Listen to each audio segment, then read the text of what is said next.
vous êtes un habitué des essais routiers vidéo de CAA Québec, vous remarquez sûrement la présence avec nous d'une nouveauté aujourd'hui.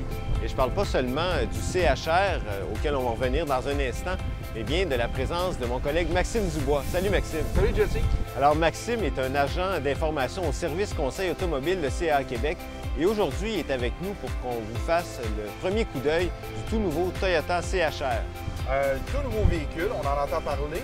Vous avez probablement commencé à le voir un peu sur nos routes. Un VUS sous-compact. Il fait partie donc de la famille des Mazda CX-3, des Honda HR-V. Alors, un véhicule nouveau, mais attention aussi avec une nouvelle plateforme et un nouveau moteur. Alors on va aller voir ce que ça donne.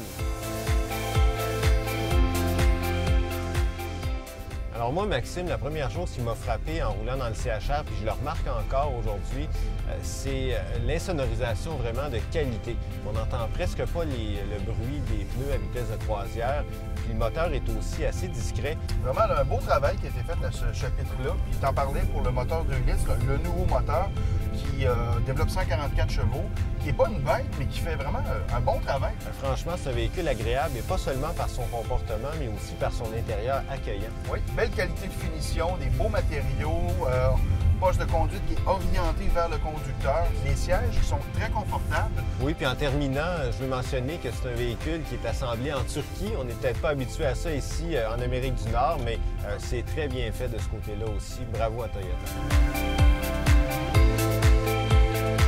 Évidemment, un style aussi radical que celui du CHR, on aime ou on n'aime pas. Mais là où ça pose problème, c'est quand s'entraînent des compromis sur l'aspect pratique et il y en a un important qui touche l'accès aux places arrière. L'ouverture des portes est vraiment tout petit. On a évidemment le toit qui est profilé et ce qui fait que c'est compliqué, on se cogne facilement la tête. Et une fois à l'intérieur, Jesse, c'est sombre. Les enfants n'aimeront peut-être pas ça, passer de longues balades à l'intérieur du CHR. De toute façon, c'est pas un véhicule très familial parce que le coffre est très petit.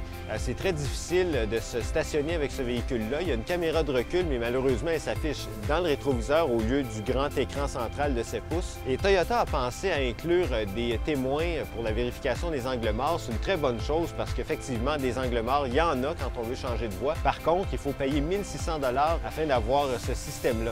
En plus, pas de GPS et pas de traction intégrale de disponible.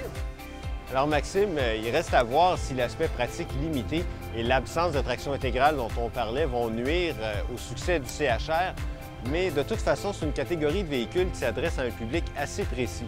Oui, bien pour 2 personnes, c'est vraiment excellent. Pas pour 4, mais pour 2, parce que c'est un véhicule qui est agréable à conduire. Dans cette jungle-là, on a un look qui se démarque. Merci Maxime pour ta participation. Et pour plus de détails, vous pouvez consulter le site caaquebec.com dans la section Essais routiers ou encore appeler directement les services conseils automobiles de CAA Québec.